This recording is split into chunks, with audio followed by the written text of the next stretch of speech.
Hello and welcome to the first lecture series. Today we're going to talk about metaphysics. What is physical? What is, by that I mean the ontology is the study of what is.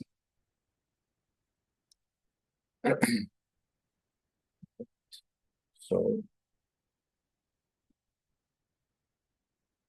now metaphysics is the chapter that follows on from physics. So this is talking about the Greeks. Physics is the study of energy. Ergon. Energy is transferred from one form to another, but is neither created or destroyed.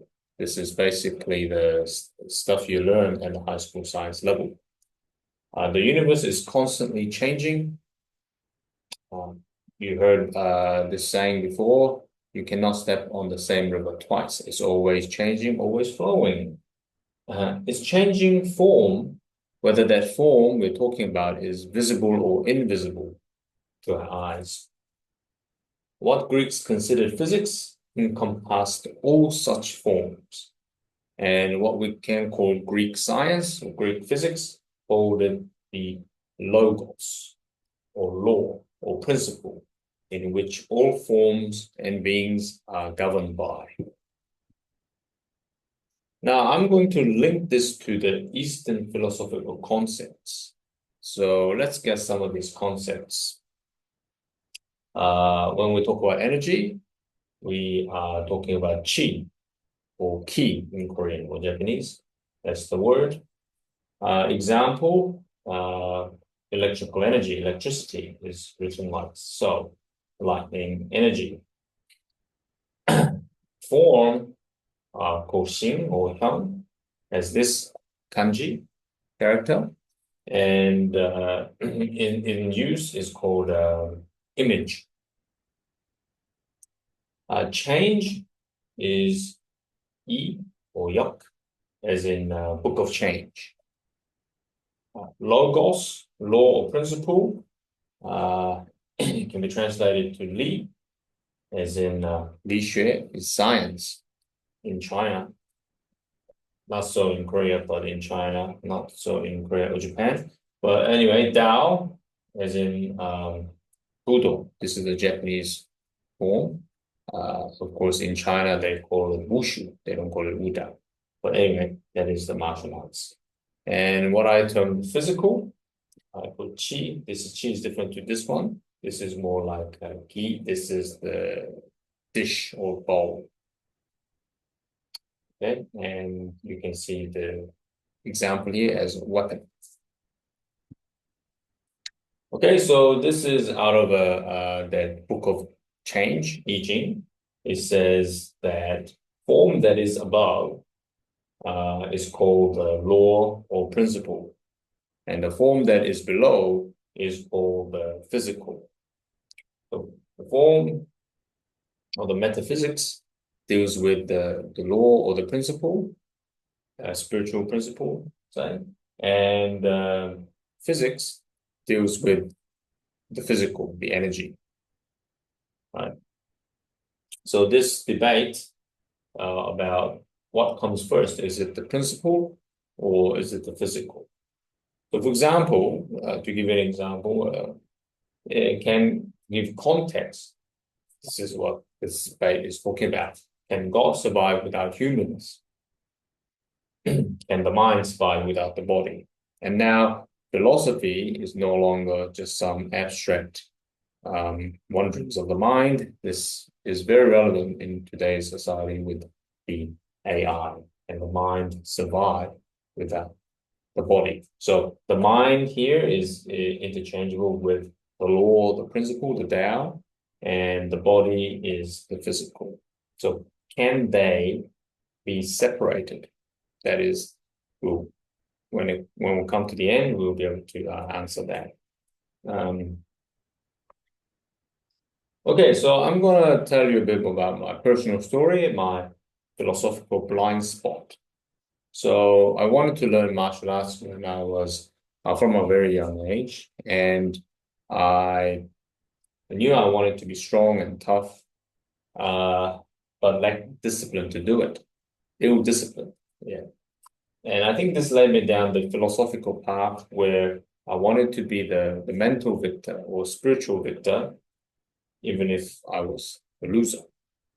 And of course, I value the principle of mutual respect and benefit, okay, as anyone should, since you wreak havoc if you abuse the tool.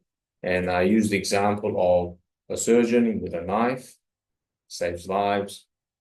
The same knife in the hands of a thug will be used to kill people.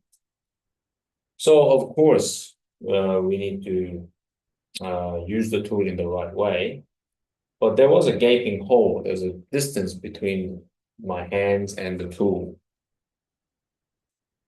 So repercussions, not getting my hands dirty led me to be woke as I distanced myself from realism. Now, a good example of how I can illustrate this is the story of AUKUS by Lu Xun. Um, when China lost the Opium War to Britain, and basically they were on a downhill in terms of the civilization, they call it the AUKUS mentality. Okay, so the Lu Xun, the writer, was mocking the sort of the Confucian-based feudal society that China was at the time to describe someone who chooses not to face up to reality and deceive himself into believing he is successful, that he is powerful, or has unjustified belief of superiority of others. So he's basically saying that's the state of China at that time, that they felt they were superior even though they lost the war, and due to not having advanced weapons. So just as picking up a weapon applies to individuals, it applies to nations as well. This is how a nation as powerful as the US will negotiate outside of its borders, as it can only use its military arsenal or threaten to use it against foreign actors. No one. Oh, well, we saw with martial law in Korea that allegedly that the President Yoon was going to use the military against his own people. But most of the times, the military that a country has is designed to be used against uh, foreign actors. So without a strong military, there's no room for negotiation in the international political scene, as we are witnessing with Ukraine and EU and NATO, which is now without US support. So when I say world politics, I'm talking about New Zealand, which prides itself on nuclear-free status or nuclear-free zone. However, it may be a continuation of world politics, highly principled, but ill-disciplined. On the other hand, across the ditch, on the other side of Tasman, AUKUS is happening. AUKUS, a nuclear submarine. So when New Zealand former Prime Minister Helen Clark negatively commented on Five Eye arrangement and joining the US in AUKUS Pact, she was signing caution. Australia would potentially go in the other direction to build nuclear submarines for US and get boosts from US-led economy in return to do with the infrastructure needed to build the nuclear submarines and the jobs that will create, the high-tech jobs that will create for the people here. So as growing up, I've seen infatuation or admiration of weapons of the past wars, World War One and Two, of the victor obviously being the Allied West. And I'll see pictures or posters of these fighter planes, with propellers, all the way to stealth aircraft. Maybe it was their teacher's hobby, but it speaks of the history and memories of wars fought by the people, maybe fought and won, by their parents or grandparents, someone in their collective history. And all thanks to superior weapons and the high discipline of those who use the tools, use the weapon. So when I went to Korean Army, I was interested in becoming an officer, but I did not know what curriculum. I could study. I went to bookshops and I tried to maybe look at the art of war to gain a sense of what the vocation would entail.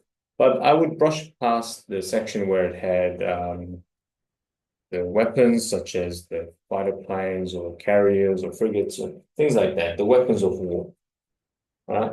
So I had no interest in the weapons. They seem all quite too mundane for my high-minded thinking there. So that's, and of course the Korean situation and the possibility of reunification or some sort of breakaway from the stalemate have occupied my mind for a long, long time. So I've been reading into the different political factions and the history, but there was this blind spot that I talked about.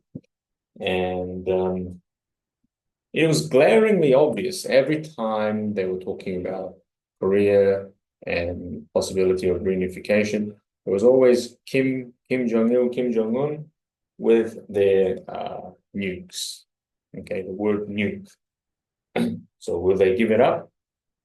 Or will South Korea get it up themselves? So that both Koreas have nuclear.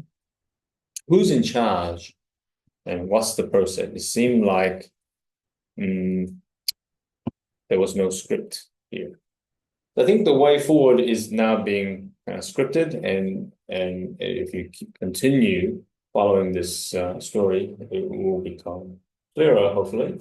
But I believe the nuclear disarmament is the way forward for the peace in the peninsula. Perhaps an end to the war.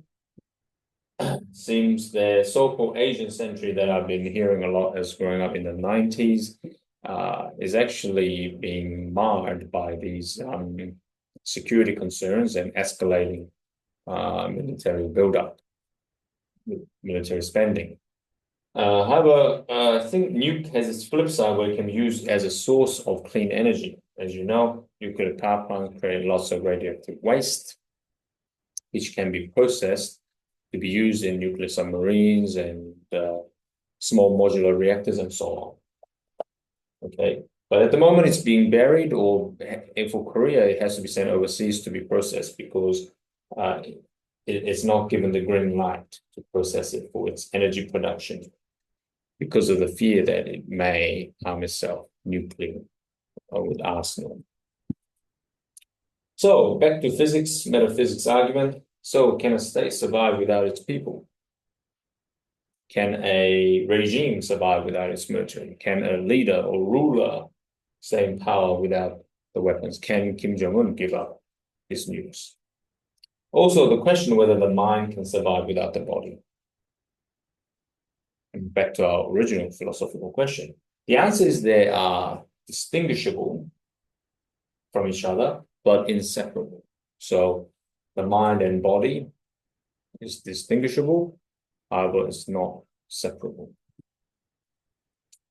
However, in our age of science, we try to separate the inseparable. And that's where the confusion is. So science we learn at school and what we hear in the media as science talk about it confuses what physics and metaphysics does. The two are inseparable, and they go hand in hand, but scientists often talk of body and mind completely separate, where the body is measured, quantified, what's observed. If it can not be falsified, then it's not science. It's not even wrong. So it's not only not right, it's not even wrong if it cannot be falsified. Therefore, it's in the realm of pseudoscience. They push it to that corner of pseudoscience. So the mind, like the ghost, cannot be observed, but nevertheless, it constitutes what is. So with that premise, we're not going into the pseudoscience. Instead, we are really thinking about what is physical.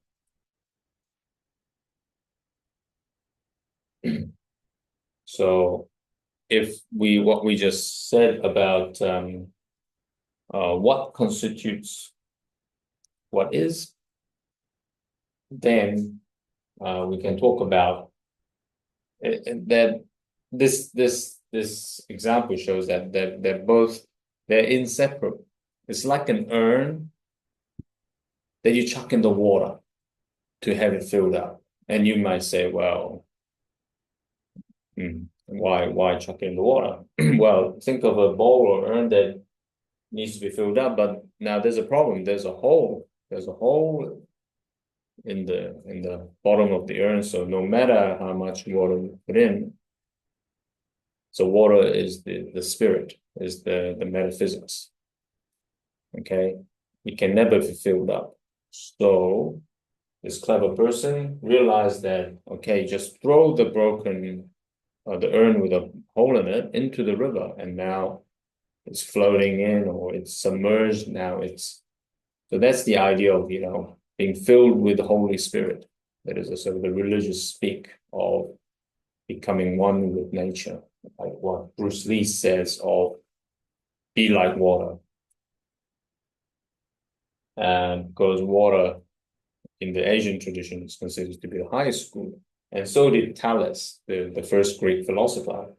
He thought the metaphysics, the stuff of the universe, was made of water, composed of water. So that is the sort of the spiritual answer to this physical problem. However, there can also be a physical solution, isn't it, to patch the damn hole. So, which brings me to my final conclusion here. This is what I call the DIY philosophy. Do it yourself. Patch up the hole. Go to Bunnings, get some tools, and patch up the hole. And that is the end of my video. If you like this, would like to see more of my Philosophy Corner, please like and subscribe. Thank you.